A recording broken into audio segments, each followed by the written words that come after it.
Test 1, 2, 3. This is testing mic 1, 2, 3. 1, 2, 3.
Good evening, everyone. All the single people, the married people, the divorced people. Thanks for coming. You all just came ahead of the rain, I think. Yeah. We were waiting a while because we thought some people might drop in just a bit late. I'm sure they will. But anyway, let's get going. We are online now. That's where all the timing was about. Welcome again to Penang Institute, and a special welcome to Professor Janet Carsten and Gareth from Hikayat Gerakbudaya. You know what the subject of the talk is, of course, so I won't go into that, and I'll leave the introducing to Gareth, I think. I just want to welcome everyone and to welcome Janet to Penang Institute. After her poster went out, I suddenly realized that a lot of people knew her not by name, but by sight. I know that woman, they'll say, and because, she stands out in the Penang crowd, I think, and she's been in Penang so often, I think she's part of the furniture in Penang. Welcome back, anyway, and you're welcome back any other time as well. So, Gareth, over to you. Thank you very much, Ki Peng, and a very, very warm welcome to everybody. And thank you for coming out on a rainy Monday night. I mean, that shows dedication for tonight's talk. And of course, the first thing to say is to thank Penang Institute, and especially the young team that has worked hard to put tonight's program together, including live streaming. So this is something we've become used to over the course of the last 2 years or more. So I used to do this job quite often, and then we went into a kind of hibernation. But actually it was last November, the last time that we did a book event, or I did a book event here. And I can say I miss them very dearly. One of the things about having Ki Peng as a good friend, when you propose a talk to him, he says, that's fine, you can do the moderation. Have you noticed he always escapes the responsibility for moderation? So I'll get my own back another time. As Ki Peng said, it's a real pleasure to welcome an old friend to give a talk tonight here on the subject of researching marriage in Penang. A number of people have wondered already that an anthropologist is actually going to be studying this particular topic. Janet Carsten should be a stranger to no one, at least those who follow scholarship in social science in Malaysia. She first came to do research, should I tell them this? Yes, 40 years ago, on another island, not our island, the island just north to us, Langkawi, but Langkawi when it was only a little glimmer in Mahathir's developmentalist eye. So for 40 years, Janet has been doing field work in Langkawi and has published extensively in relationship to that research. But also in that same time, particularly over the last dozen years or so, researching on Penang.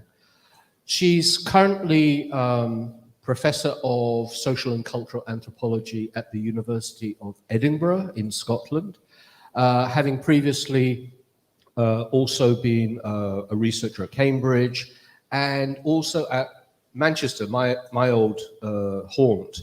And I just found out on Saturday that Janet left Manchester in 1993, and I went back to do my graduate work at Manchester in 1994.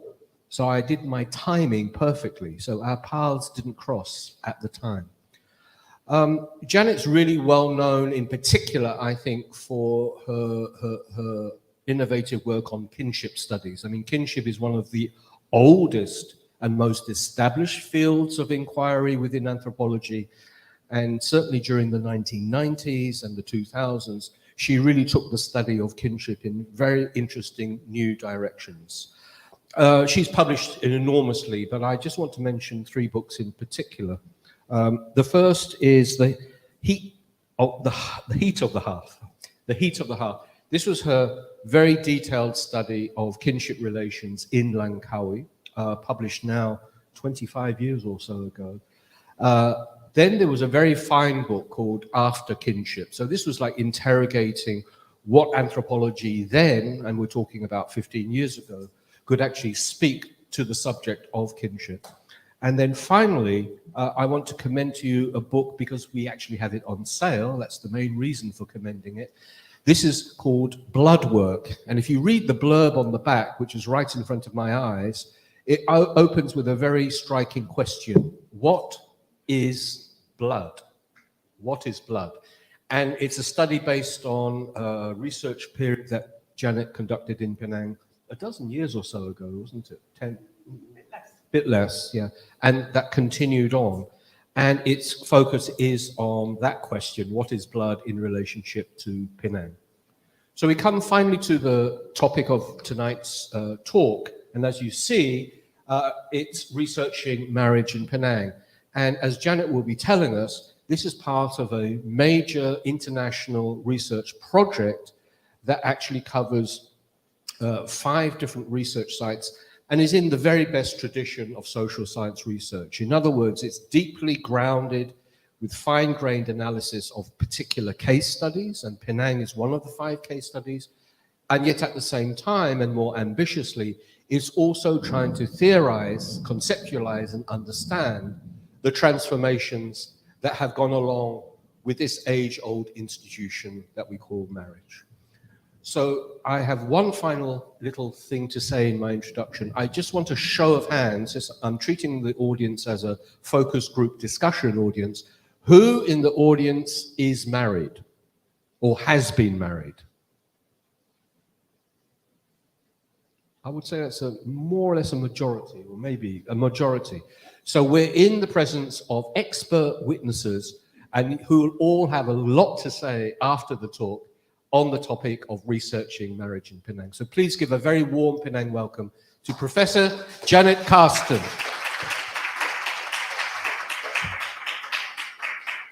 So very warm thanks to Gareth for that lovely introduction. There'll be call and response on marriage right at the end.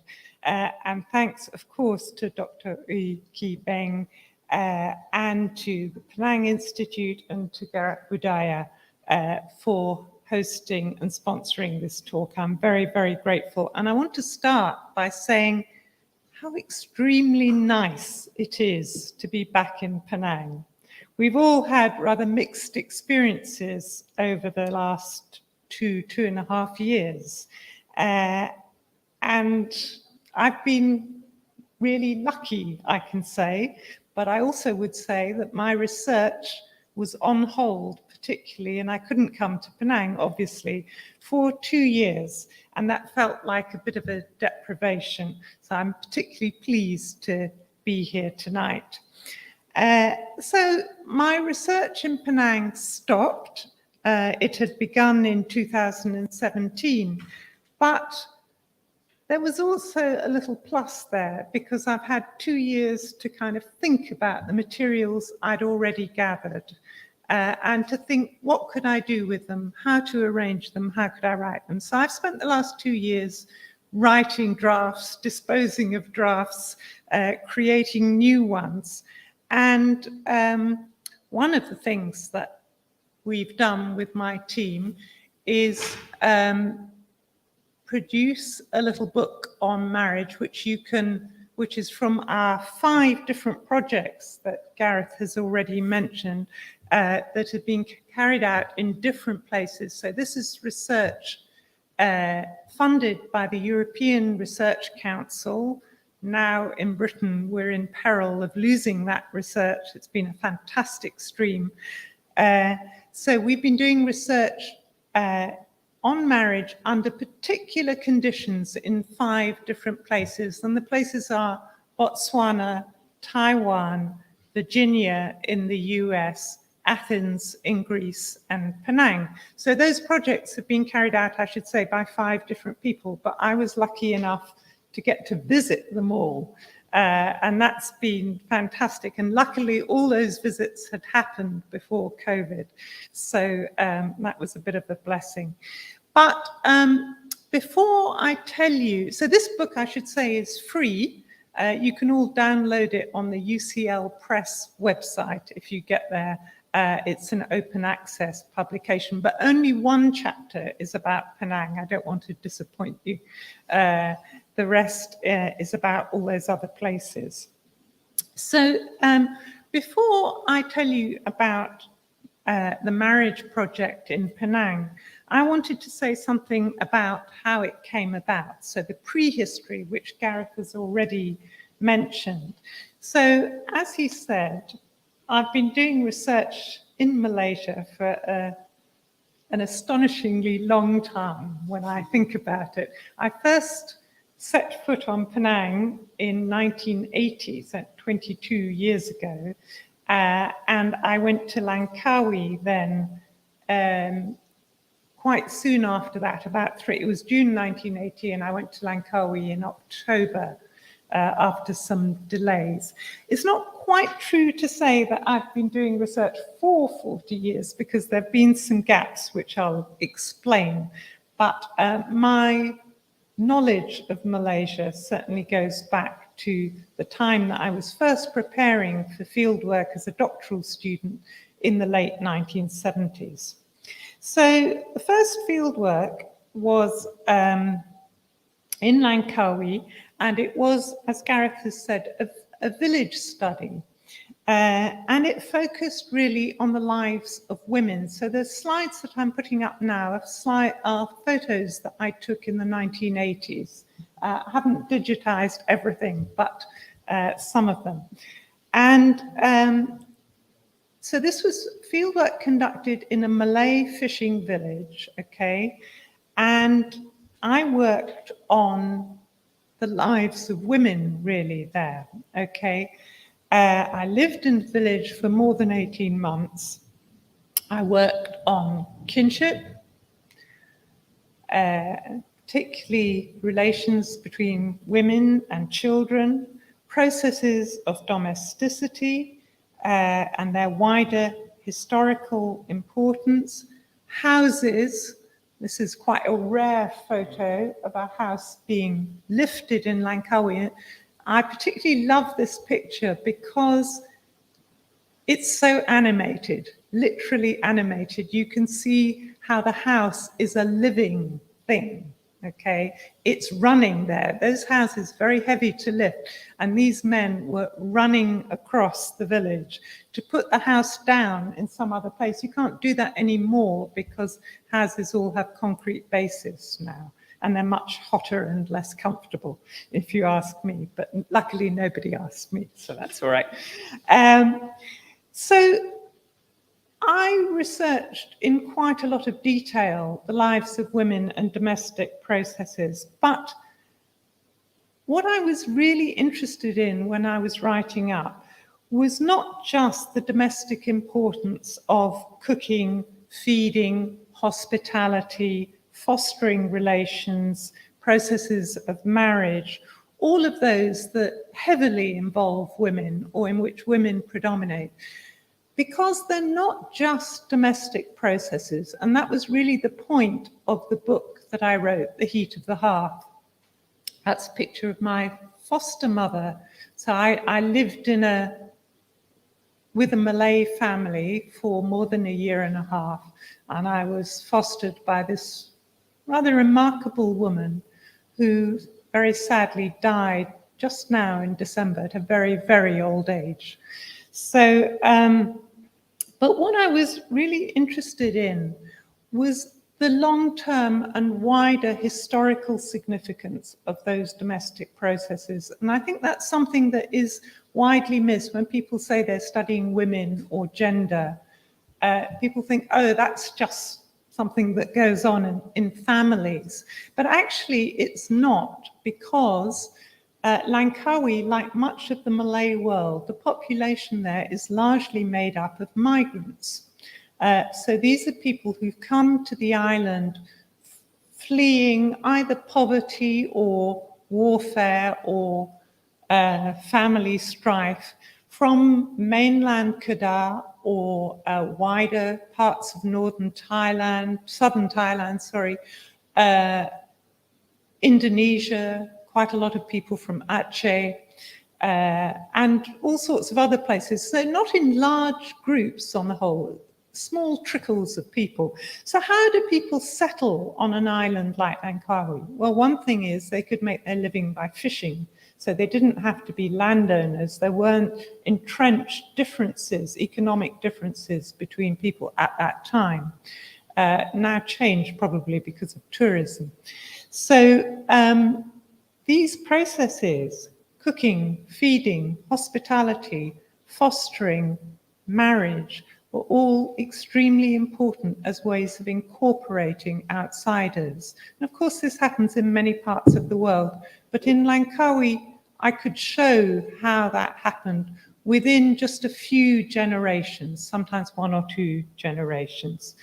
And not only could I show it, but I could also say that I experienced this myself, because I was fostered in a Malay family, and that was quite an intense experience of fieldwork. When I speak to other foreign researchers, or I spoke to them in the 1980s, they were astonished that I had done this. It turned out, I thought that's what anthropologists did, but it turned out it wasn't exactly what anthropologists did, because most of the foreign researchers that I subsequently met and got to know, the women, said, how could you bear that intensity of social incorporation? We lived in the local town, or we came in by car, you know, twice a week or whatever. So that's not what I did. So I experienced those processes myself, and they were kind of formative, and I would say transformative for me, and quite difficult. And that's really what I wrote about in the book that came out of my PhD thesis, which was called The Heat of the Hearth. And it really is about the wider significance. It's not only about those domestic processes, but why they matter in a more deep historical sense. So after that, there was a gap of more than 10 years, I would say, where I attended to my own family in the UK. I worked on kinship. I tried to make a career in anthropology. But I also began a very small project on adoption in the UK with the Malay model of fostering in my mind. And I was thinking about the comparisons between Malay fostering, which is non-exclusive, and European North American adoption, which is a very exclusive relationship, slightly changing in recent years, okay? And at the back of my mind, there was some thoughts going on about nature and nurture in kinship, and ideas about what people gain from their environment, if you like, and what they're born with. Okay, not literally, but how people think about that. And in Malay ideas, what the environment you're brought up in is very, very important. And that's why these feeding and hospitality notions are so important. So I moved from adoption to thinking about blood as a culturally significant substance of kinship, of religion, of politics, and thinking about really questioning what is blood. We think we know it, but perhaps we don't. And I should say at that time, so we're now in the early 2000s, I had a gap of about 10 years where I hadn't been in Malaysia. I kind of started wanting to try and get back there. And I was very much thinking about Penang, because when I'd done that first fieldwork in Langkawi, I'd had a base in Penang. I had a research affiliation at USM, and that was a very lively time for the School of Social Sciences at USM. There were all sorts of people passing through. And I'd kind of fallen in love with Penang, as many people will not be surprised to hear at that time. So I was trying to work out a way that I could put these things together. And I started thinking about Penang as a possible site for doing fieldwork on ideas about blood and discourses about blood, particularly thinking about the coexistence of medical or scientific ideas and more popular discourses in kinship and other domains about blood. So I started thinking about the question of what is blood and wondering if I could do research here in Penang, thinking about the many hospitals and lab sites that exist here. And slowly a project came together around hospitals, clinical pathology labs, the people who work in them, blood as a substance, and blood donors, okay? And the two questions that really animated this research was, what is blood, as Gareth already said? We think we know it, but perhaps we don't. And what do these particular and rather perhaps unusual sites in places where people give blood, places where people analyze blood in Penang and in wider Malaysia, what do they tell us about Penang and Malaysia? So this was a very different kind of project to the Langkawi work. It was urban, first of all, not rural. It was unusually for Malaysian research, it was conducted across different ethnicities, particularly in workplace contexts, okay? And it was a much less immersive fieldwork.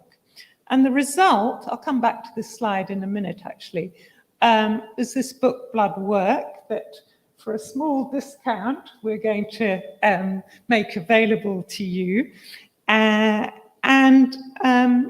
What it really does is try to both describe and explain the sites where I worked, but thinking about the importance of blood in the way that it's linked to animation and to life itself, and the way that it moves very imperceptibly between different domains, different temporalities. The idea that was often expressed to me by the people that I spoke to, interestingly, that blood in some way is truth. Well, what kind of truth, you might ask? This photo, which I'm particularly fond of, is a blood donor giving blood, literally.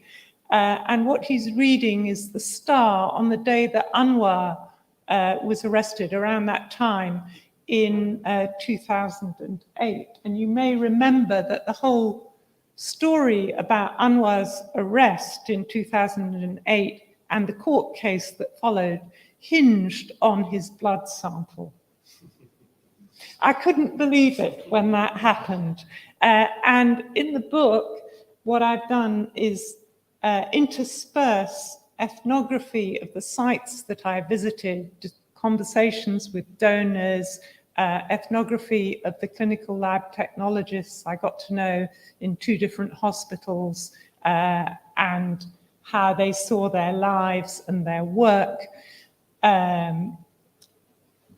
and the tests that are carried out in those spaces. But I've interspersed it with public discourses on blood, including material on Anwar's arrest and his subsequent trial. So if you think it's all some obscure thing, it's not quite perhaps what you might imagine. So that was the blood book, and that gives you a little bit of background on what I was doing before I did the marriage project. And then we come to the marriage project. So this is part, as I've already said, of a larger collaborative project exploring marriage under very specific conditions in 5 places. So Botswana was the HIV/AIDS epidemic. Athens was economic austerity and the very harsh conditions imposed by the IMF and the German government on people in Greece. The Virginia project was focused on legal and religious contestations in America during the Trump era, and particularly the killing in Charlottesville of a demonstrator there. So, and then Taiwan is about the changing geopolitical relations between Taiwan and China, and Penang project, which focuses really on becoming middle class, I would say. So marriage, let's get on to marriage. Marriage, like blood, we could say, hides in plain sight. Here it is, just on the streets of Penang. It seems so obvious and so ubiquitous that we might not think we need to really think any further. One facet of that obviousness that seems interesting to me is the apparent conservatism and conformity of marriage as an institution. We think of it as a conservative institution. In my youth, young people in Britain didn't particularly want to get married because they thought of it as something, you know, their parents did and expected, and they weren't going to do it. And yet, over the last decade or so, who would have thought, we've seen same-sex marriage reform in many parts of the world, not in all of them, of course, but in Europe, North America, Taiwan, Australia, some other places. This would have been unthinkable just really a relatively short time ago. So that leads to certain questions in my mind. What does marriage do in the contemporary world beyond what it does for individual spouses, and how does it change? I don't think that's an obvious question. Thinking about it both as a private and a public institution, and what kind of lens might marriage provide, again, like the question of blood, what kind of lens would it give us on Penang and on Malaysia? What does it tell us about those particular places? So I'll tell you a little bit about what I've done and then what's beginning to emerge from that. So I've done a lot of walking in my neighborhoods. I've walked about and tried to spot little signs of things that might indicate connections to marriage, or perhaps something more direct than that. Shops might be one thing. Wedding venues, malls, particular products that are produced, like wedding invitations, usually very beautifully produced in Malaysia. Printers.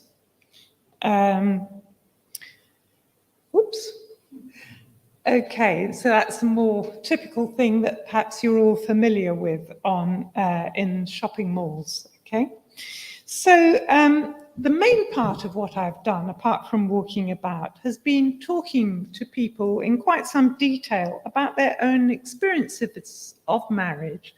And I've been asking them also, not only about their own experiences, but about their parents and sometimes their grandparents and sometimes their brothers and sisters or others that they're close to, really whoever they want to talk about.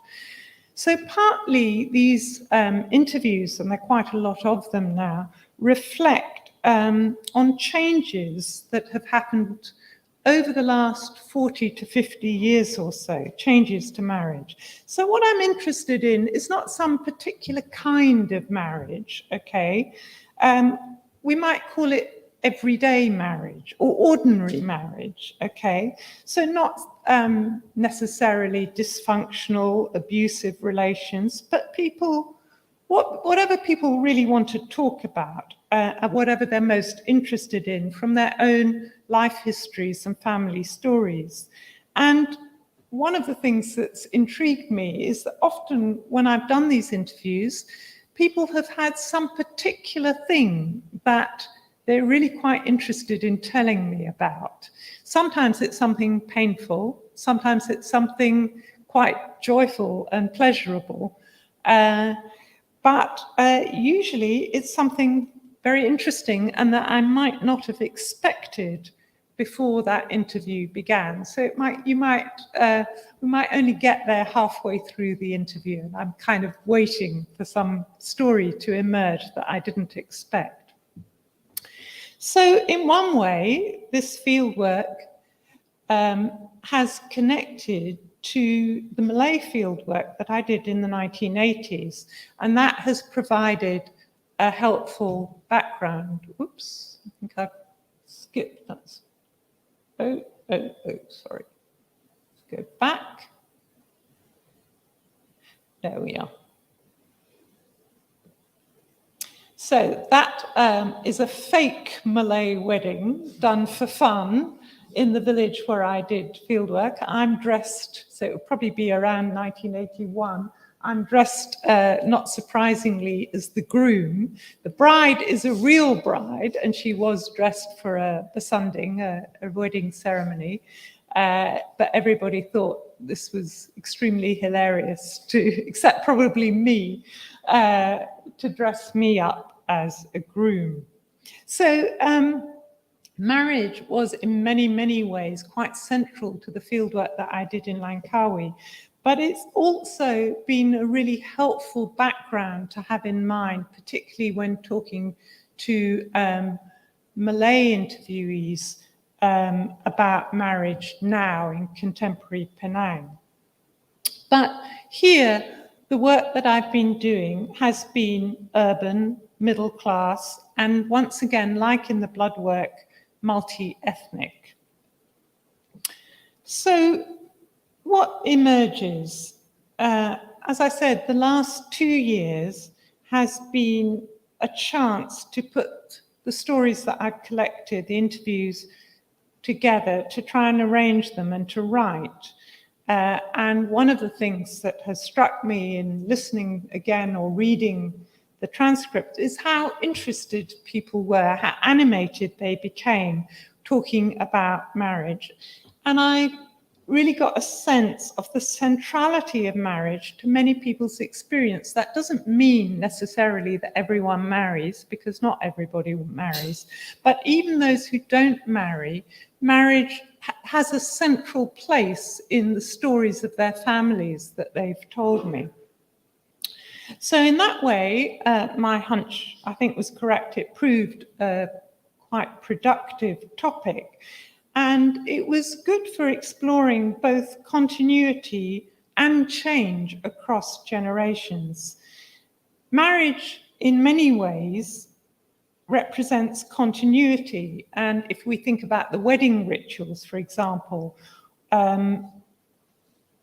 the reason I think people get so attached to them is they want to do things partly in the way that their grandparents or parents did them, but I would say partly because they also want to change something. So many people explained to me that they didn't want to do this kind of ritual because it might imply, for example, in the Chinese case, that the wife was leaving her own family and they didn't think that was appropriate anymore.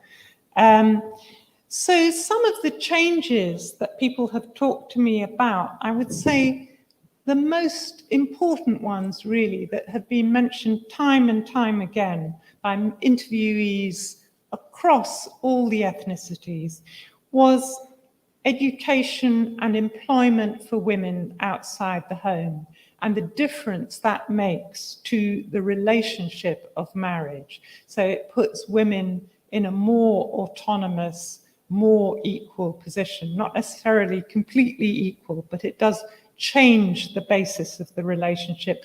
And since the last few decades have seen a very big rise in women's employment outside the home and in women's education in universities and tertiary institutions, that has been very significant.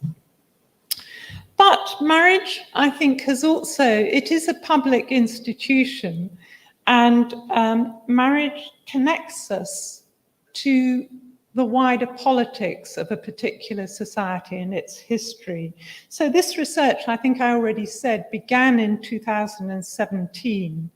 I was here twice in 2018, very momentous years, you all know better than me, in Malaysia, and a moment of really extraordinary hope, I think, for many people. And then again in 2019, I was here when that hope was already beginning to dissipate. And I think in imperceptible and somewhat perceptible ways, that those moments are reflected in the interviews and the tones in which people spoke about marriage. The narratives that I collected were in many ways life stories or family stories. They were particular accounts of experiences that circled round often significant events in family histories, as well as wider political history. So often people situated their parents or their grandparents' experience of marriage in the Second World War or the Malayan emergency.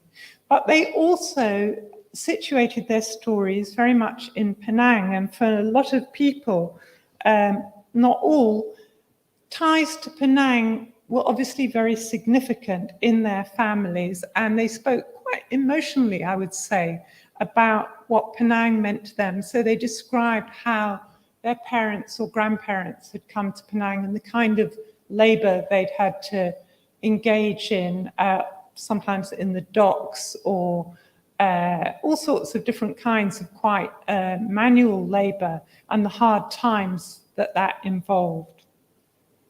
So all of that is going into what I'm writing. I want to say something about the more general themes as well, and that's the last part of what I'm going to talk about. So these are themes from what I've been writing over the last 18 months or so. You could think about them perhaps as chapter headings, beginnings of chapter headings. So continuity is one, and perhaps a starting point between the generations, looking for echoes between a parent's or grandparent's marriage and those of their children. There's quite a lot of that. There's quite a lot of material on becoming middle class.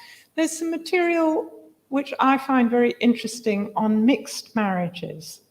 What does that phrase even mean? People use it quite a lot, but it seemed to me that you needed to unpick what it might mean, the kinds of mixing that go on in marriage, and what kinds of mixing are more difficult and what kinds are easier to accommodate for families and for spouses.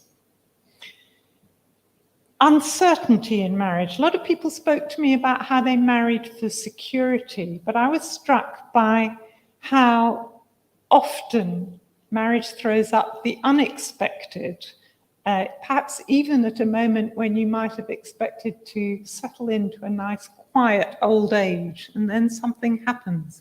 A husband takes a second wife. Who would have thought?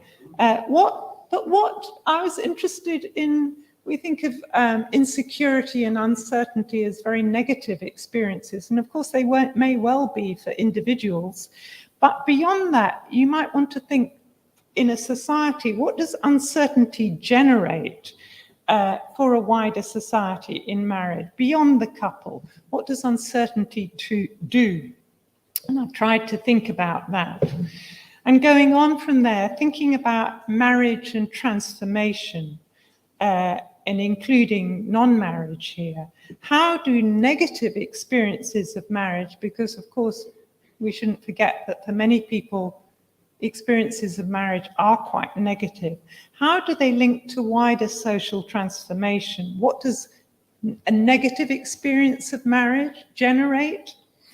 And there, because I was slightly scraping the barrel of my interviews, because most people spoke positively, but not everybody, I was struck by the question of whether one could make a link between activism, social activism, or being active in a community, and negative experiences of marriage. And I could say a little bit more about that perhaps later. But it seemed to me that negative experiences of marriage are quite important in generating shifts in attitudes, not just for spouses themselves, but for those who hold those spouses quite close. So parents or siblings or close friends who are aware that someone they know and care about is suffering quite a lot in a marriage. And it makes them think again about what marriage might mean, about how they could be supportive. So thinking again more generally, the running theme, I would say, through these chapters, or two themes, are really about time and ethical imagination. Marriage as a temporal process for individuals, but also between generations, one in which people have to apply some imaginative effort, I would say, to think about the other. The other might be their own spouse, but it might be their mother-in-law or their son-in-law or their children's spouses or other people connected through marriage. So one of the things about marriage, it's very, very obvious, I'm afraid. Anthropologists often deal with the things that are most obvious. It involves bringing other people into the very close, intimate domain of the family. And that involves applying imagination, even if it's not done very well or efficiently. It does require a bit of that.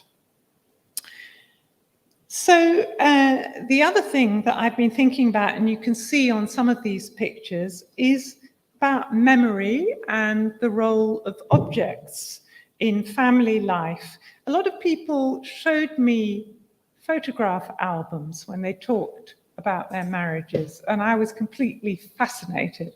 I've worked a little bit on memory and kinship in the past, and I was very interested in the way that objects, costumes, jewelry, and so on could evoke marriage in the past and had a kind of emotional valence.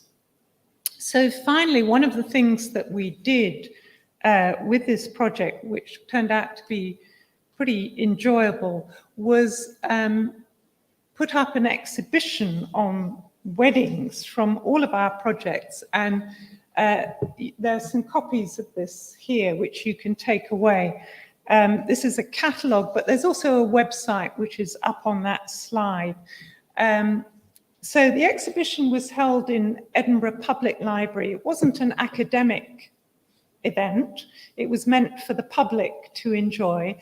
And each of our researchers, including me, just brought everyday, not particularly valuable objects that were associated with wedding rituals to display. And we had these glass cases that you can see there. And we wrote a little bit about what these objects might mean in the catalogue and on the website. And we also had there a comments book, which I've decided I need to go away and think about a bit more, where the public wrote comments on, and usually about their own experiences of weddings. So weddings were not the prime focus of our research, but in this little slice of the research, we did focus on weddings, and it was very moving and productive what went on there, and particularly in that comments book. So if I had to sum up the whole thing finally, I would say this was also about how the ordinary or the everyday also encompasses those exceptional moments. I was so struck in the interviews by how people told me about what they thought were everyday experiences, but they often included something quite exceptional and startling. And for me, as an anthropologist, listening is the one skill that is required of anthropologists. And I don't think all anthropologists have that skill, but or not to the same extent. But I value it very, very highly.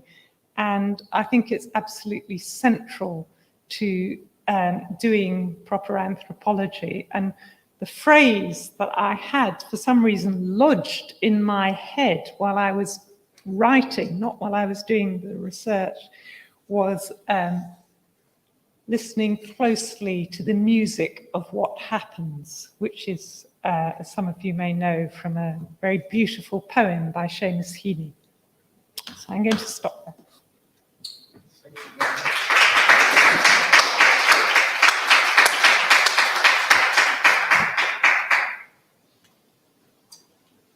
The discipline of the anthropology professor, I asked Janet to speak for about 40 minutes, and guess what? She spoke for 40 minutes.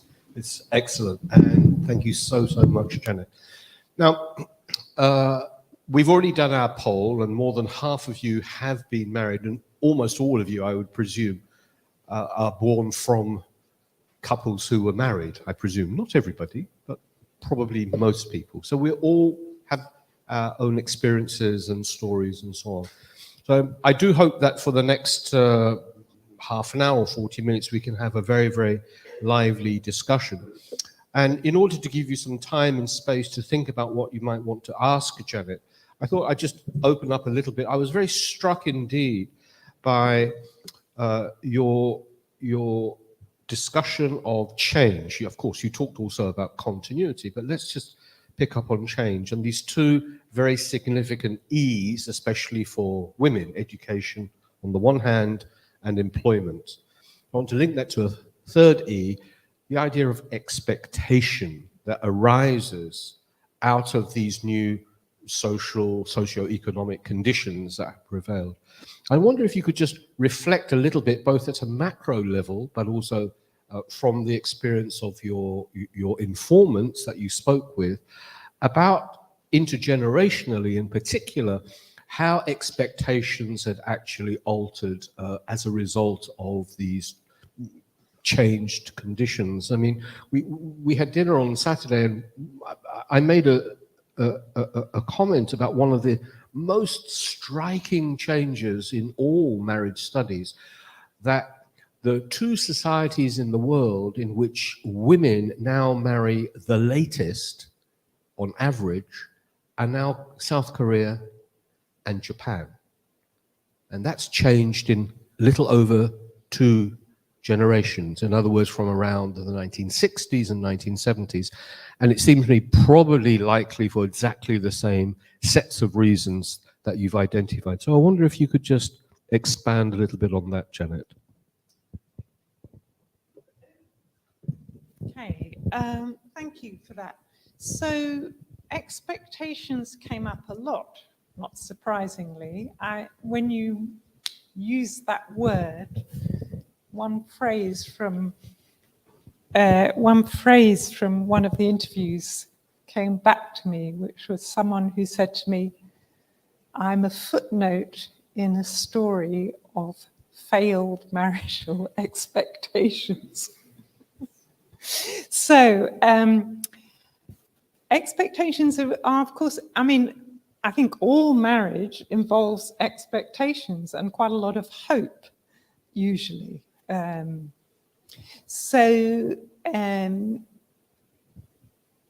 Education and employment are part of that, and the story of women who expect something different from what their mothers and grandmothers experience, that's one kind of thread, if you like, but it's not the universal one, because the story of marriage is not a steady march of progress in an uncomplicated way. And that's one of the things I think that makes it very interesting. And in Malaysia, one could say that alongside widespread education, employment, middle-class feminist movements, many Malay women particularly experience marriage in a slightly schizophrenic way. That's probably the wrong word to use, but in some ways the family has become more patriarchal than the families that I knew in Langkawi 40 years ago. And I'm in a quite, I'm on sure ground when I say that, okay? So the families I knew well in Langkawi, the women were very dominant, and they made their presence extremely felt. But often I was struck by the fact that many of the young Malay women that I interviewed in Penang spoke, when I asked them about their parents, they said, oh, my father was very patriarchal. And I was a bit surprised by that, by which they meant, or they said simply old-fashioned as the kind of gloss for patriarchal. When I asked them what they meant by old-fashioned, they said, oh, very strict, very patriarchal. So that didn't conform to the Malay families that I had known very well in Langkawi 40 years ago, but by now the grandparental generation of these young women. So I think that's quite interesting. So there's I think a strong tension for Malay people in the different forces that are moving in marriage, and that also affects non-Malay people as well in Malaysia, because they are, of course, completely aware of it's a quite dominant trend. I'm sort of rambling on expectations. I think one of the interesting things about the theme of expectations is that kind of the hope and the future that and it's linked to temporalities. And I often ask people, about regret or how they look back on the past. And then they would say, well, my expectations were a bit different, or they might say, not always, actually things have turned out quite well. I mean, one woman I spoke to for quite a long time told me about how she had, in her 60s or so, as far as I remember, spoke about how for her, marriage was a much more equal relation than her parents' marriage, okay? But then the bit of her story where she got emotional was in speaking about her daughter, who was around 30, who she felt had made a sort of retrograde marriage and was kind of under the thumb of her husband. And she found this very unbearable, I think, partly because it took her daughter away from her, and she couldn't see her as often as she wanted. But also because I think she felt it was, the movement should be more progressive, if you like. Oh, fascinating. Can I just maybe have one more query from what you just said around the issue of old-fashioned or patriarchal and so on?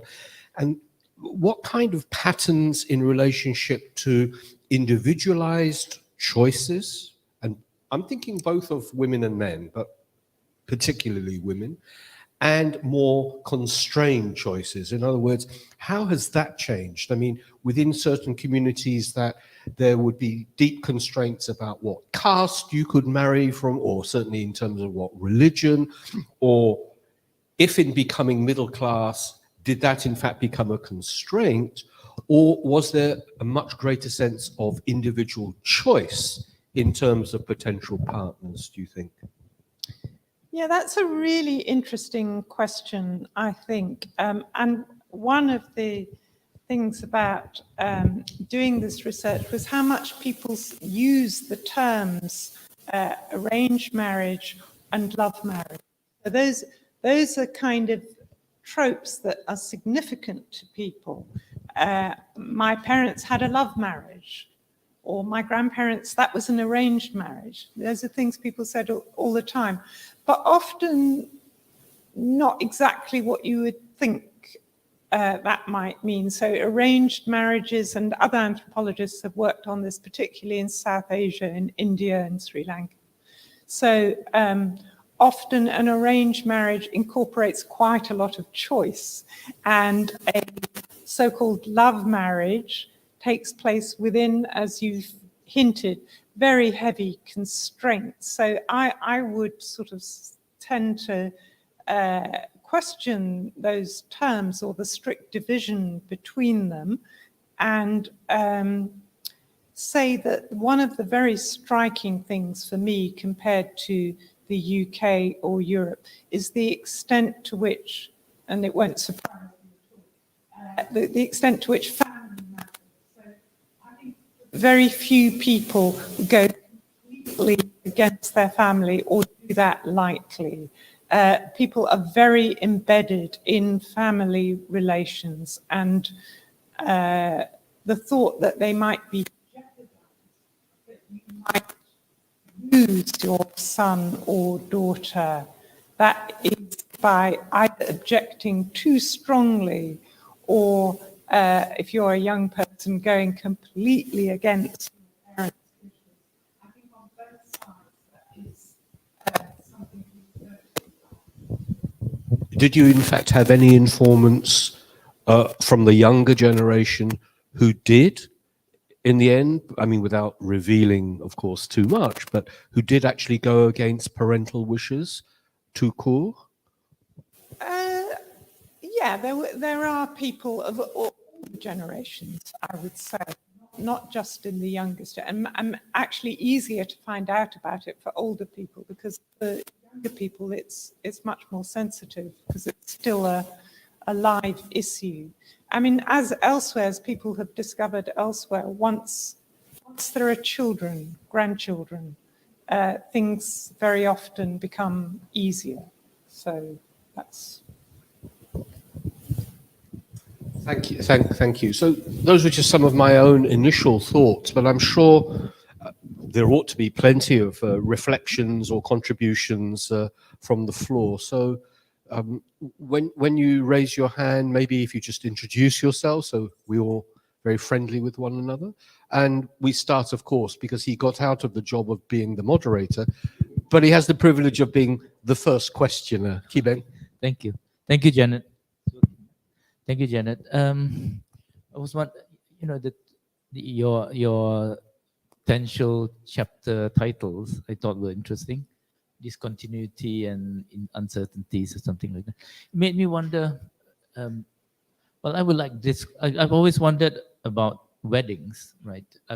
I've been married twice, but very minimalistic weddings. So I don't, but then I do see extravagant weddings and whatnot, which makes me wonder what the choice of wedding and how that connects to what the participants think of it as part of their wedding, the kickoff, as it were. I mean, is it a booster rocket for a wedding to have it extravagant, or is it the locating of oneself in society when you have a grand wedding? It's a locating process, isn't it, in some ways, but also looking from the outside anyway. It's like sometimes people expect it, their participants expect it to be some kind of booster rocket that makes the wedding, makes the marriage succeed because the wedding was so grand. I suppose if you're both in great debt, I suppose that helps the marriage to keep going. Could you say something about that? Yeah, I mean, extravagant weddings, not surprisingly, were a theme. So, and a lot of people had quite a lot to say about, especially older people, about the extravagant weddings of the younger generation, and what a waste of money, and so on. So that's one kind of theme on the extravagant wedding. I think you're completely right. This is part of a locating process. I mean, one of the things, this doesn't relate to the Penang research, but in the UK, for example, there's huge thing about big extravagant weddings that there never was in the past, or would have been very rare. And this seems very paradoxical because marriages are much more unstable, and people don't necessarily have to get married. So one wonders, what is that about, except, conspicuous consumption. So conspicuous consumption is certainly part of it. And then the consumption might not be necessarily on the part of the people getting married, but more about their parents, I would say. So I wasn't concentrating so much on weddings, I would say. It was a sub-theme in what I was doing, okay? Extravagance is something that unites all the ethnic groups in Yes. Malaysia. I mean, you know, Chinese, Malay, or Indian each have their own variants on extravagance. But even in very crude instrumental ways, is it simply, you know, one-upmanship? Is it simply sort of social signaling to your peer group and so on and so on? I mean, some of that seems like it to me. I don't know about you. I almost don't turn up to any wedding invitations that, you know, that I've ever been offered, because some recent weddings I've been to, young people, they're quite extravagant in ways that we never thought before. Yeah, now that's what I was told by a lot of people with and the bride will considerable keep changing disapproval. dresses throughout the evening, for example. So she's hardly there because she's off changing dresses all the time. Or even you know, taking pictures in parks and whatnot. That can be quite a big thing nowadays, I think.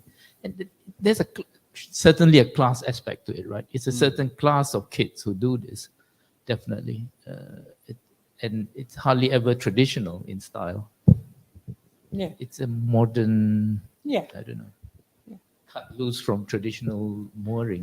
But glossed as tradition in some way, interestingly. And of course, that's an interesting aspect of the way that wedding rituals, which we think of as from time immemorial, are nothing like that at all. They're constantly changing and incorporating and losing different elements.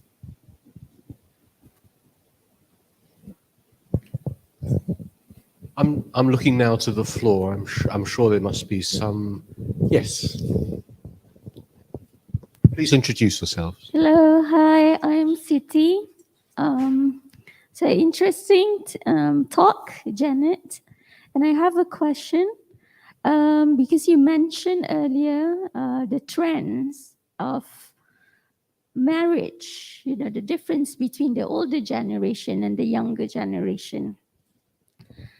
And the fact that, you know, the more a female has the autonomy to work, basically have a job, have a better education, then they, you know, and feminism, etc., they may or may not remain in a marriage, right?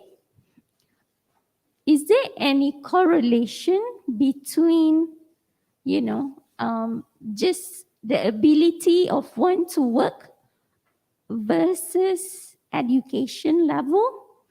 Is it like, you know, a lady, someone who just work, but not going to tertiary education, for example, do they still, you know, willing to get divorced versus, you know, who has higher degrees like PhD and bigger pay and, you know, divorce rate? Is there any correlation between the two? If you see any in the trends? I don't think I could answer that question. It's a really good question. It's a very interesting question. And levels of autonomy and ability to divorce, right? Depending on levels of education. Because I don't have quantitative material on that, I probably shouldn't give a hard and fast answer, but I think what you're getting at is probably right, that you would expect that high levels of education and more professionalization of women would lead to more significant about women's rights and more autonomy without there being a sort of direct relation, you know, not a one-to-one, but you would expect some degree of relationship. Is that what you're getting at? Yeah. Yeah. And another one Yeah. on top of that. I'm just wondering, do you think, is there any relationship of, you know, a marriage and the expectation for men to be a provider now versus then? I remember, I think I watched Nat Geo or something, just trying to correlate. If I'm not mistaken, it was like a bunch of gorillas or something. And then they said that the female, highly likely, will sleep with the male gorillas who provides. So in this case, you know, because scientifically speaking, humans are not so much different than, gorillas, orangutans and stuff. I'm just wondering, do you think the reason why there's a rise in, you know, like marriage and divorces now versus then, it's because of, you know, the breadwinner has shifted? Oh, that's a really, really complicated question. Thank you. So many things have gone into that. For one thing, I'm not sure that the divorce rate for Malays has shot up. I mean, it was always high for Malays, particularly. For other groups, different. So this is a point where I think the Malay case diverges a bit from the others. So for Muslim people that I spoke to, mainly Malay, not all Malay, the idea that the husband should provide is very strongly there, although it may not be the practice. And that paradoxically, in several cases that I knew or I talked to people about, might strengthen women's possibility for getting divorced. So although the value of the husband being the provider is quite deeply entrenched, it may not lead to the results that you might expect, okay? And I can't comment on apes and monkeys because I don't do that kind of anthropology, but I'm sure it's interesting. If I could just also give a small response. I mean, I could see where you're coming from in trying to create this correlation between, as you said, as Janet indeed said, education and employment on the one hand, and therefore divorce, i.e. the end of marriage. But Janet just hinted at something that has always struck me since I started reading around big long-term trends in marriage. So the highest divorce rate in the world for most of the 20th century, in the world, any society, is not very liberal societies like he's Swedish, in case you didn't know, like Sweden or Scandinavia, Malay society. So all the statistics, and I'm talking about from the 1920s and 1930s and so on and so on, until the late 20th century, Malay society was an outlier. So that was not correlated to issues necessarily of education, certainly, and employment, although, of course, not waged employment, but certain degree of household autonomy. So I think there are lots of other factors, permissibility, legal permissibility as well as so in the Philippines, since it's a very conservative Catholic country, divorce is not permissible. You can have annulment, but it's extremely difficult, and it comes with all kinds of social stigma attached to it. Whereas some of the countries of Catholicism's heartland in Europe, in Italy, in Spain, and so on, actually divorce is permissible.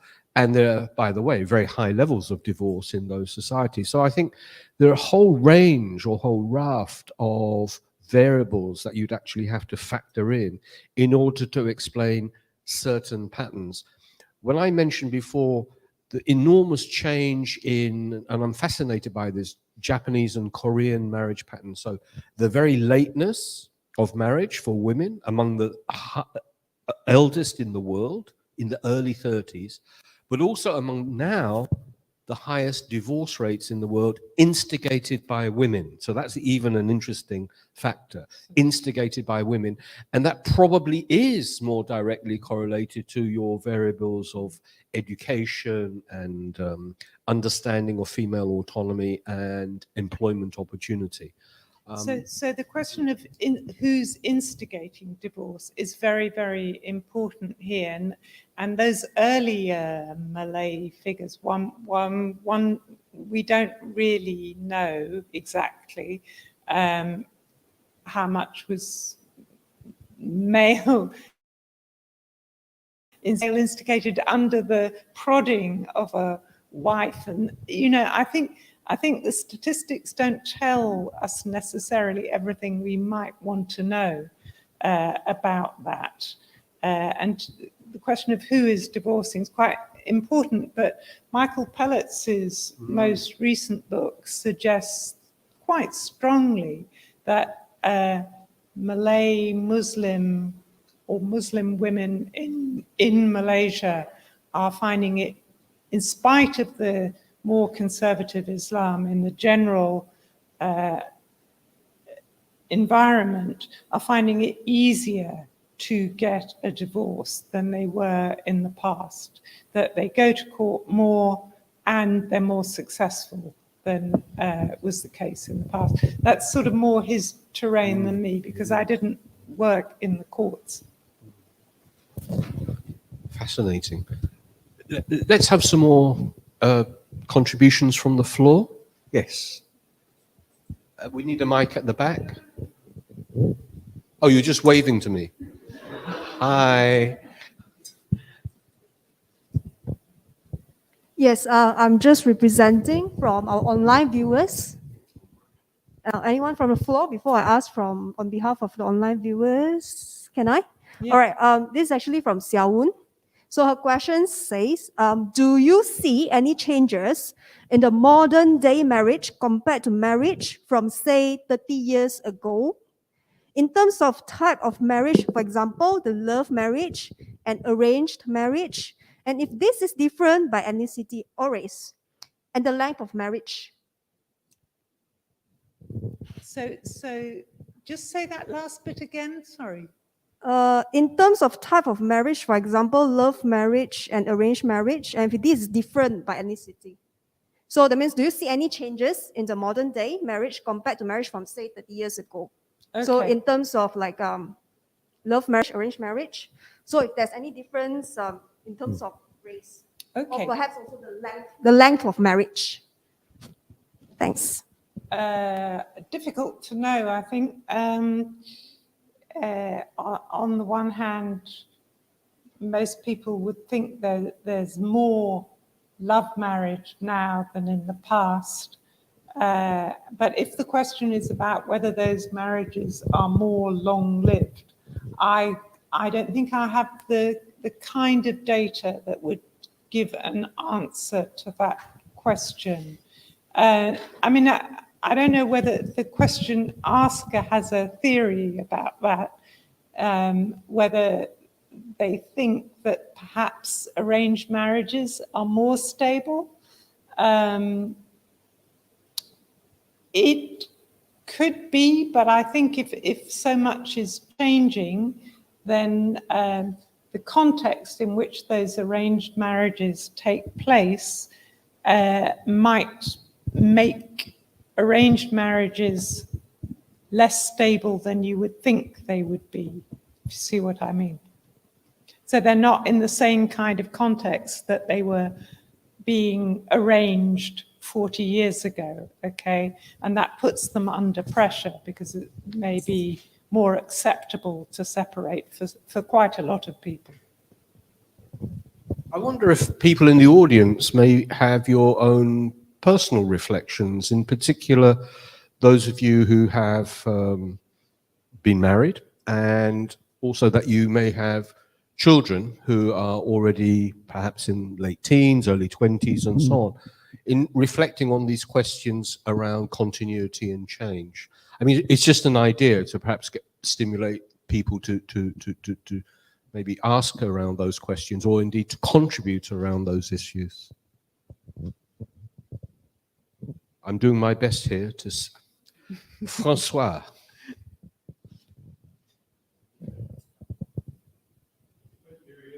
Is this working? Yes. Not about my experiences, no, but I do have a question though. Two questions, in fact. The first is, you're both about things that you briefly mentioned. The first is the non-marriage. I'm curious to see if there's more a return to what you said had disappeared some time ago, or diminished some time ago, the rejection of the institution. If you see some of that, particularly in the Zoomers, the latest generation to be on the entering into marriage institutions. So do you see more a rejection of this, and how does it translate in Malaysia, if at all? And the second question is about the other thing you mentioned quickly, the intercultural marriages. What trends do you see there? You said you seem to implying that you have some data on this. I'm curious to see what they are in Malaysia, these intercultural marriages. And again, in this case, and sorry, I forgot to present myself. François, you said my name. I'm retired now, but used to be a political scientist, so I still have some of those bad habits. And the question here is, I'm curious to see if those intercultural marriages are simply or mostly a reflection of the social and political dynamics between the different ethnicities in Malaysia, or there's more that made the eyes, something that would be surprising to see reflected in those intercultural marriages. Thank you. Okay, I'll try to answer that. And if I've got your question wrong, I think the masks make it quite hard to hear question. It's not your fault. So non-marriage, whether there's more rejection of marriage now than in the past, is that the question? Yeah. Okay. I think there certainly is. Again, it's difficult because I don't have quantitative material to say more or less, or it seems to me the age of marriage has increased. So people are marrying more older. And so then but of course you don't know until a life is completed whether someone, I mean, I have interviewed quite a few people who are not married, but that doesn't mean that they won't marry at some point in the future. I wouldn't be 100% sure about that. But yes, I think there is, I would say, in the trend to more delayed marriage, and some people not marrying. Or the other thing that has struck me is some interesting forms of marriage with spouses living separately. I mean, some of them because they're working in KL and in Penang or whatever, which maybe you might expect, but kind of very long-term arrangements of that kind. Some of them even in Penang, where the wife decides she wants to continue to live with her parents, and the husband has already kind of got a home. So he's bought, they're marrying quite late. So living separately is something I'm quite interested in. And yes, some rejection of marriage, non-heterosexual rejection. I don't have a lot of it because it's so sensitive in Malaysia. I don't have a lot of material on that, but there definitely is some, okay, as we might expect. And on the intercultural marriage, so the thing that people have said to me is that because of the trend towards urban living, far more people are working together with people of all ethnicities or mixed ethnicities than they would have in the past living rurally, okay? So there's much more contact between different ethnicities. That's what people say. And so, in quotes, mixed marriages are on the rise. And the trends there, I don't know what the trends would be, but I'm more interested in which kinds of marriage are particularly difficult to accommodate. And there, the question of Islam, because of the requirement to convert and the fact that that is irrevocable. And so once you've become a Muslim, you can't not be a Muslim if you're staying in Malaysia. That creates all sorts of hesitancies and difficulties, not just for the spouses, usually in fact less for the spouses, I would say, and more for their families, okay, particularly the non-Muslim family, that can be quite problematic.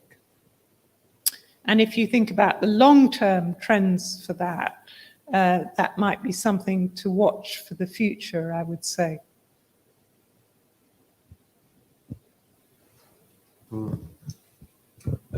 Just on answering Francois's first question, so you mentioned an interesting example of people who were married but maybe not necessarily cohabitating.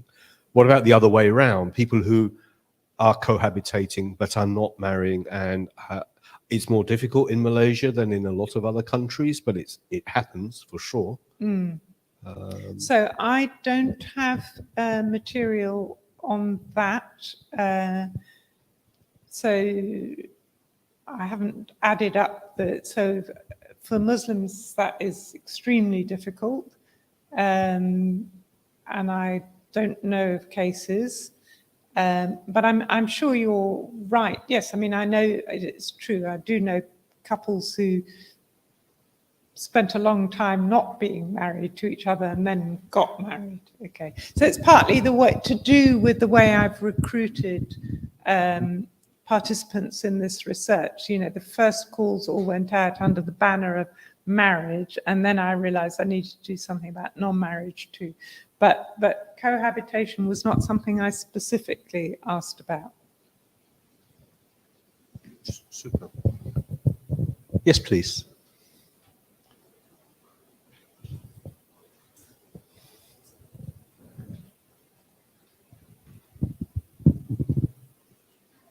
My name is Sabrina Lee.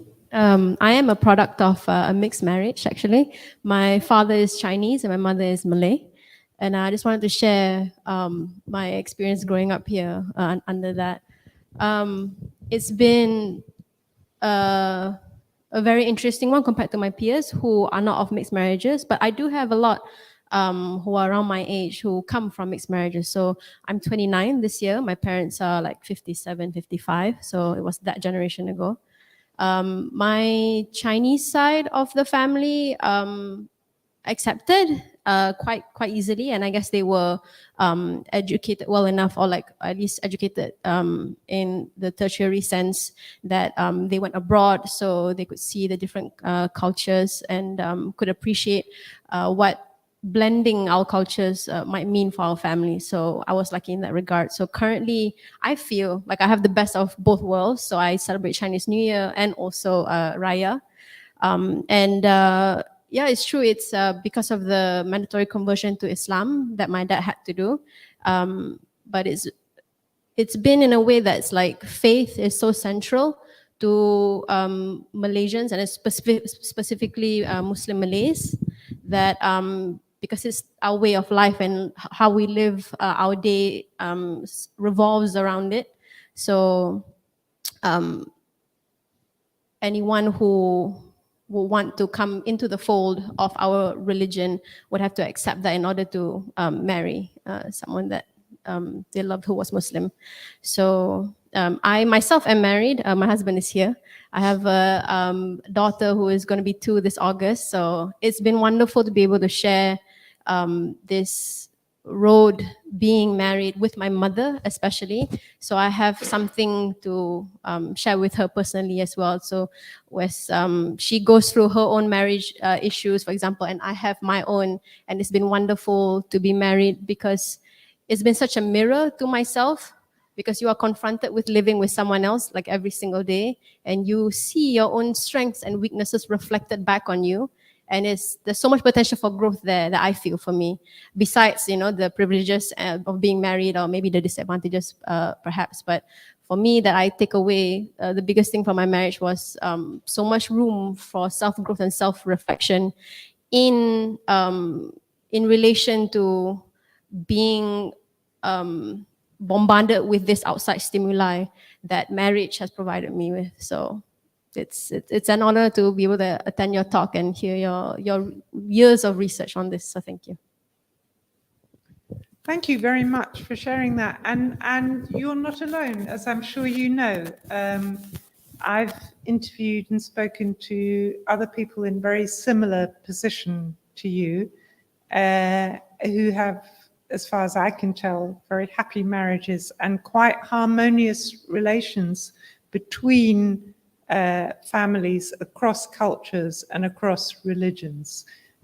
So sometimes this throws up a lot of tension, but not necessarily.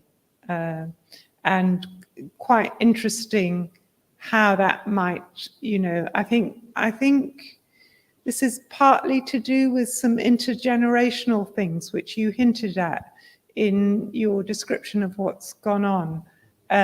So where parents can accommodate this quite easily, and there may be something, I have no idea, about your parents' marriage that already leaves an opening for this. So quite often there are echoes in marriages between the generations. They're not completely different, although they may look a bit different from the outside. Yes, I think you'd have to think quite a lot about the individual case, about why in some cases that seems to be relatively easy, and in some cases it's quite difficult. But thank you. Absolutely. I know you want to come back, but I'm going to offer the voice to somebody. Yes? There was Himanshu.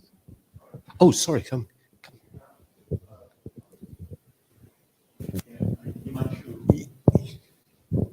Just curious about the notion, the traditional notion. Of course, it's easy for me to say this is an Asian tradition, but I'm sure in conservative Western societies that exist also, is there a notion that when you look for a partner or when you decide on a partner, you are not just, one of the criteria is not that how well you get along with the partner, but how well the partner will get along with your family. Basically, in Asian traditions, you want to make sure that the person you are getting married to fits into your family and the extended family, you see. So for both of them, so I'm wondering how much of this still exists or has broken up, in your opinion, over the last 30, 40 years. You know, I'm basing this on my own experience. Yeah. I think that's tremendously important in pretty much all the people that I spoke to, the idea that the partner should get along with their families. Or I had put it in a slightly more negative way earlier, which is that people would strongly hesitate to go right against their family or parental wishes because they wouldn't want to break, which is, you know, another way of saying something quite similar. I think people, to a much greater extent, and maybe that's one of the biggest differences with the UK, for example, I'm familiar with, that the role of the family is bigger and more taken into account, I would have thought, in marriage. But you wouldn't project that as a Asian versus Western No, thing I to don't think I core, would, you? no. I mean, Mediterranean families, Catholic families, Polish families. I mean, you know, as you hinted him and Shu about Utah. They were more conservative than anyone else. Yes. They were morons. Conservative. Yeah, oh. Yeah. Yeah, no, I wouldn't put it like that, and I don't think that, yeah. But certainly in the context that I was looking. Yes. Yeah. Yeah.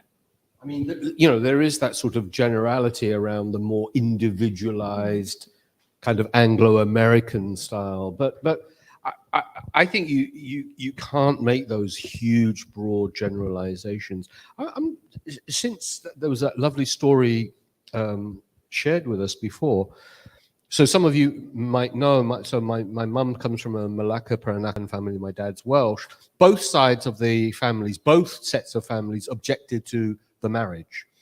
And the usual trope was, it's ironic, isn't it? In this day of multiculturalism and, you know, Benetton full of colors and whatever, think about the children. They won't fit in anywhere. Well, I've proven that that's true. I don't fit anywhere, you know.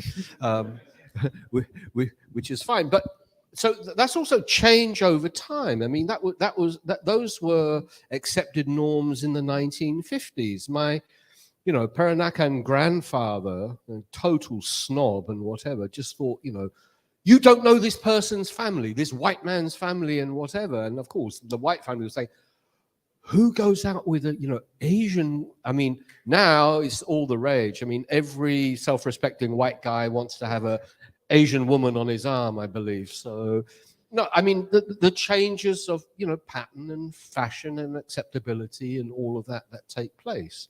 But I shouldn't be here, obviously. But I think we should hesitate a bit, because what Himanshu said about the conservative families in Utah, and we've discovered the same in Virginia, you know. So, but we've come up with this phrase, or one of the researchers on our team has come up with this phrase, which I like really, which is creative conservatism. So within that conservative frame, there's all sorts of stuff going on, but it's quite subtle and small, and but it's not just rigidified, if you like. Okay. Janet, I wonder if you could speak a little bit to a couple of the other case studies. In your brief introduction, I was very taken by marriage in Athens, in Greece, in the age of austerity. And I wonder how that plays out, you know, whether even the marriage is something that is put off even more because of socioeconomic circumstances. And then how about the case study of Taiwan?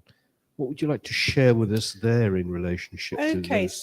So I should say that the researchers on these projects have had an astonishing amount of autonomy to do what they wanted.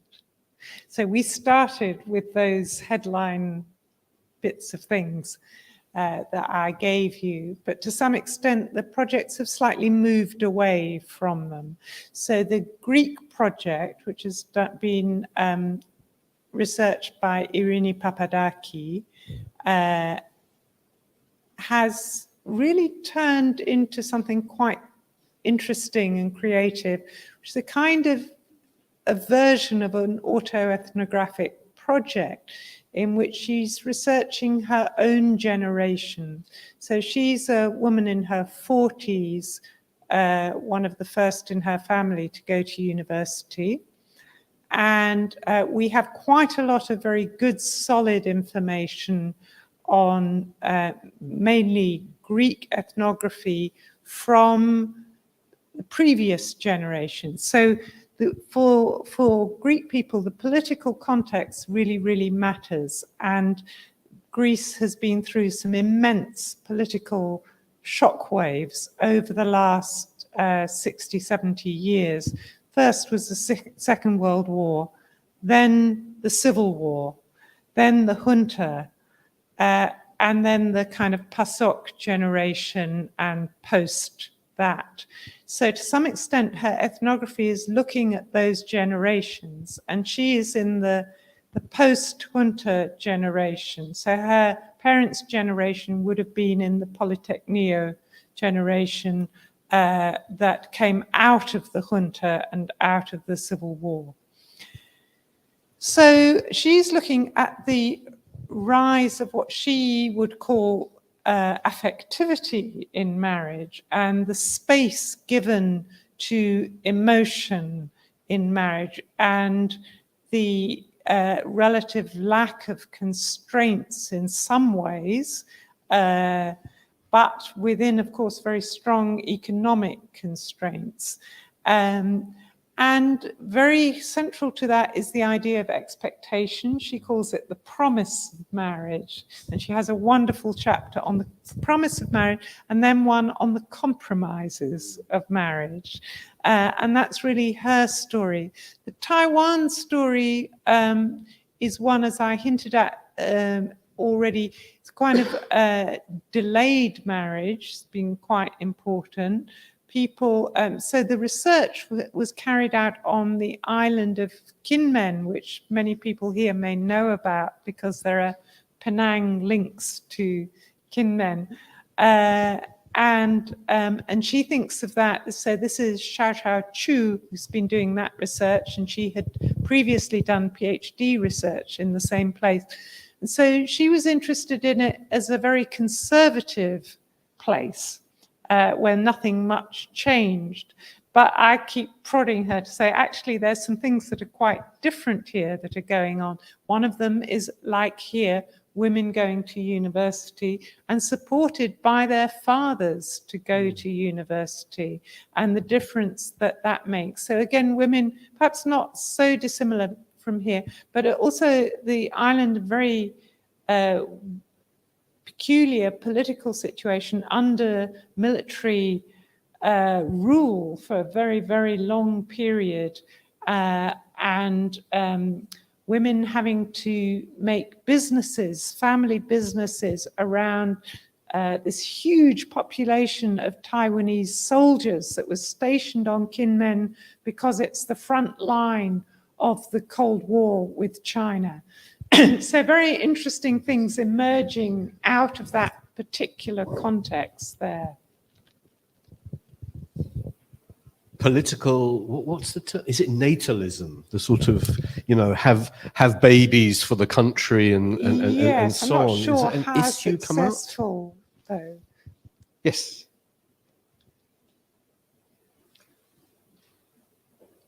A microphone behind you. Thank you. My name is Cecilia. Janet, you take my mask off. Cecilia here. You mentioned earlier, or you alluded about activism and instability in marriage. So could you elaborate a little bit more on that in the sense of people who are involved or partners who are involved in activism contributed to the instability in the marriage? Thank you. Yes, I'm very happy to. So I've got a chapter that looks at uncertainty in marriage. I haven't called it instability because it doesn't always lead to instability, interestingly. I've called it after the Elena Ferrante novel, Those Who Leave and Those Who Stay. So uncertainty in marriage, I mean, it's very interesting. What I've done in the draft of the chapter that I have is taken 3 phases of marriage. So because I think they mean quite different things. So the first one is uncertainty in very early married life or during the betrothal period. And that is a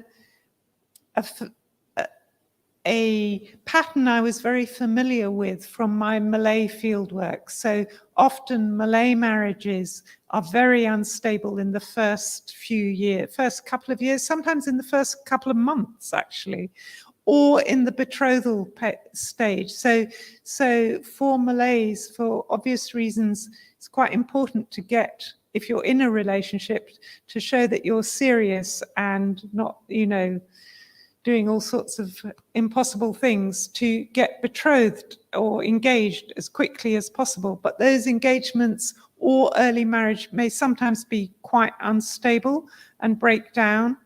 And I've got some quite interesting cases of that, right up to the first marriage ceremony and so on. So that's the first part of that chapter. And I think it's partly a continuation of an old pattern, but with new registers, new tones, perhaps, more modern tones. So texts and panic attacks and goodness knows what. Okay. The second one is in the sort of middle years, okay, when you begin to think that a marriage might be more stable. And then what happens then, and why do couples sometimes split up? And I've got some quite interesting cases of that. One in which a couple split up for a number of years and then got back together again. So the uncertainties can happen in both directions, I think, somewhat unexpectedly. And the final one, just to say a bit more, is about uncertainty in the late phases of marriage, when you really might not expect it. And there I felt I should say something about a much more unfamiliar trend to me from my earlier work on Malay marriage, which is polygamy. Okay, so in the village where I worked and in Langkawi in general, there was no polygamy except by deceit, if you like, for briefly when someone would tell a young woman that he was not married, marry her somewhere else usually, and then she would discover, and then it would be followed by a divorce. Either the first marriage would split up or the more recent marriage. Okay, so very temporary business. But I had been told, and I'd also examined a thesis in Cambridge on men who married more than one wife and the results of that, which still today, I think, very often lead to divorce, actually, but throws up some uncertainties. And as I said in the very quick summary I gave, what I was interested in was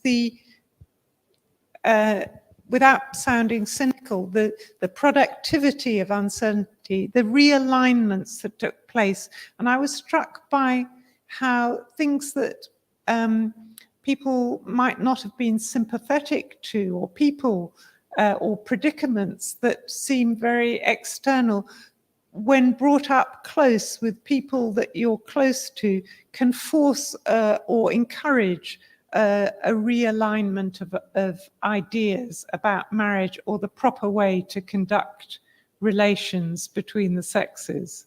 Okay, I don't know if that answers your question or you want more there.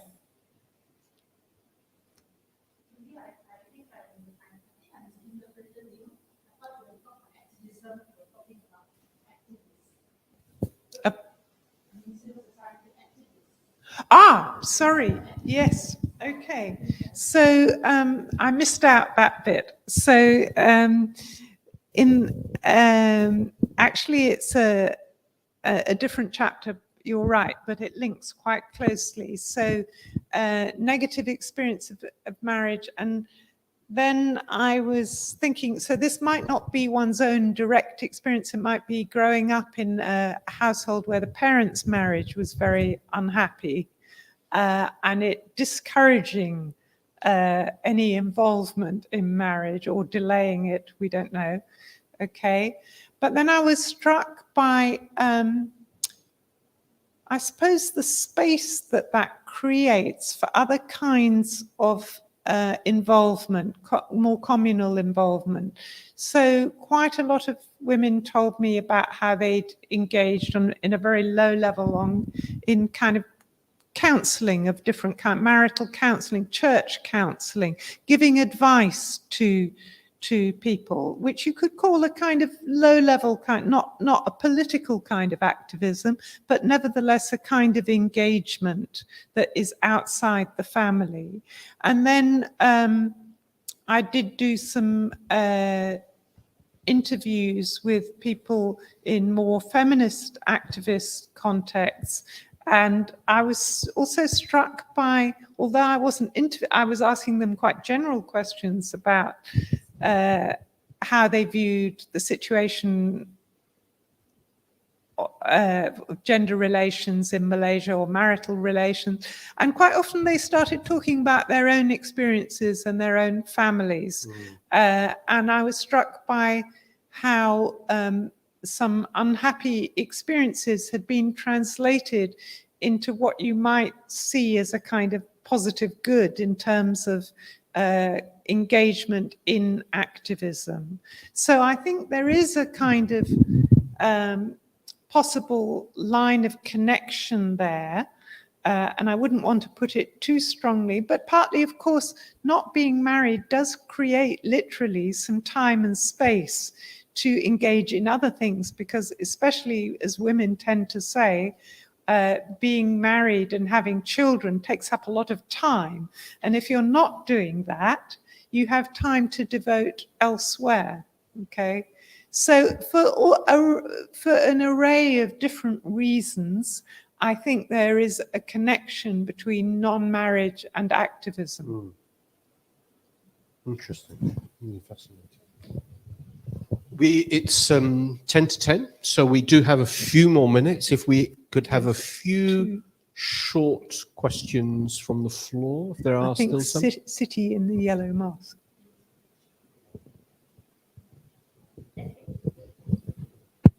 Mask. Hi. This may be sounds a bit silly, but because your background is anthropology, right? So I'm just wondering, what is definition of marriage in anthropology? Because I think, to my understanding, anthropology is, from ancient cave time until now. Back then, there is no marriage. But now, it seems like there is, right? So how do you define marriage in this context, anthropology-wise? Yeah. That is a fantastic question, because, in fact, anthropologists are pretty much incapable of defining marriage, because there's an old literature on this, which is about the multiple definitions of marriage, and they usually dissolve into sort of platitudes about a bundle of rights and responsibilities, and because the point is it is defined differently in different cultures. Nevertheless, I think one of the things that I would take as central is the fact that it is everywhere both a public and a private institution, and that has very important implications. So even in places which anthropologists used to call stateless societies, okay, which we might dispute that they really exist, but places quite far removed from the state where legal marriage was not a thing. Nevertheless, marriage was still a public relationship. And if you look at anthropological accounts of marriage in places where the state is quite far away or non-existent, a marriage ritual typically involves a secret relation becoming public. So a couple declaring that they're having a relationship to their parents or their relatives or the wider community. So that public facet of marriage and its simultaneous private one is, I think, what gives it its extraordinary vibrancy, diversity, complicatedness, and makes it kind of worth investigating still today. Any more very quickly, or do we call that a wrap? What, you have an online question, or is it back to keeping? The alpha and the omega, please. I just wonder about, well, the elephant in the room, children.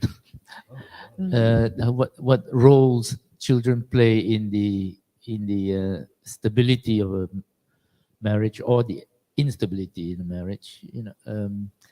Well, this might be a bit anecdotal, but I tend to think that the first child usually tends to cause problems in a marriage, in that, a newly married, a new father might suddenly find that he's lost his girlfriend to his son, as it were.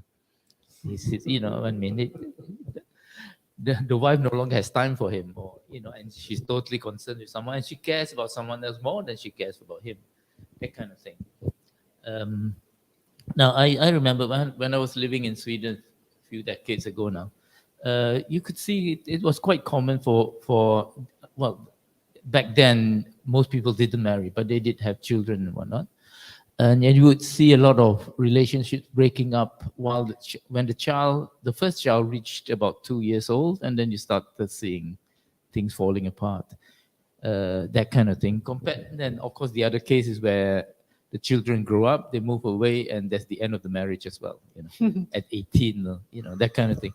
I mean, anecdotal, I don't have figures for that, but they seem to make sense to what keeps a marriage together, what breaks it up. Yeah, I don't have extraordinary insights. I mean, I think you're probably right.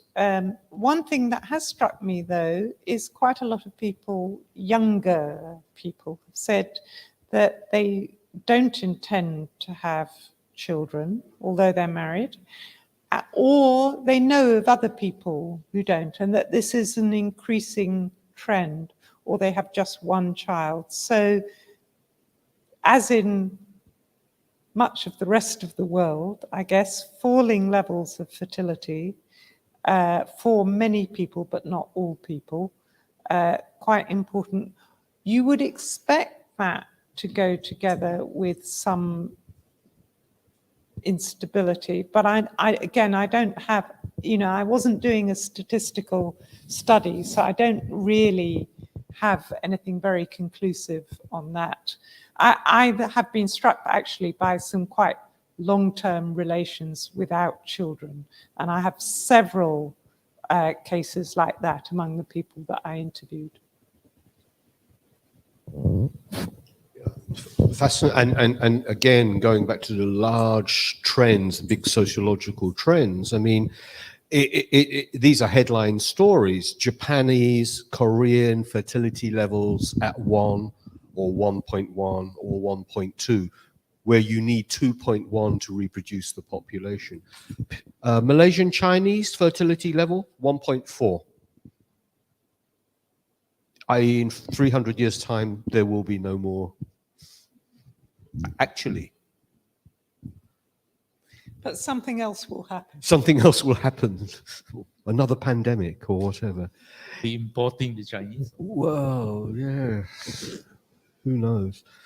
No, cynical Korean friends say they don't have to worry about the Japanese anymore. There will be no more Japanese in 400 years' time. It would be sad, but there you go. Listen, it's 5 to 10, and you've been a splendid audience, and some very, very interesting questions and contributions. I was particularly struck by the personal intergenerational story from the back. That was great. And also primate research. You need to get into primate research, Janet, to talk about orangutans, gorillas, and other cousins of ours. But it just leaves me to say thank you to all of you. The rain has stopped, so it's safe to go home. Secondly, I am going to put my bookseller's hat on and say, this is a great book. It's listed, it's from University of North Carolina, Duke University, which is in North Carolina. Yes, I know, redneck area, but anyway, it's a brilliant book. Very interesting, both in general terms, but on the empirical detailing of Penang, it's fascinating. Should be fascinating to all of you. It's listed retail at 120. What can we offer you it for? What we paid for it, 80 ringgit. Because we bought a whole lot when we thought Janet was coming back in 2019. And then she decided, oh dear, I'm not going back to Penang because there's a global pandemic. Anyway, it's available. And of course, last but not least, please give a very, very warm thank you to our guest tonight, Professor Janet Carsten. Thank you. Thank you. Thank you.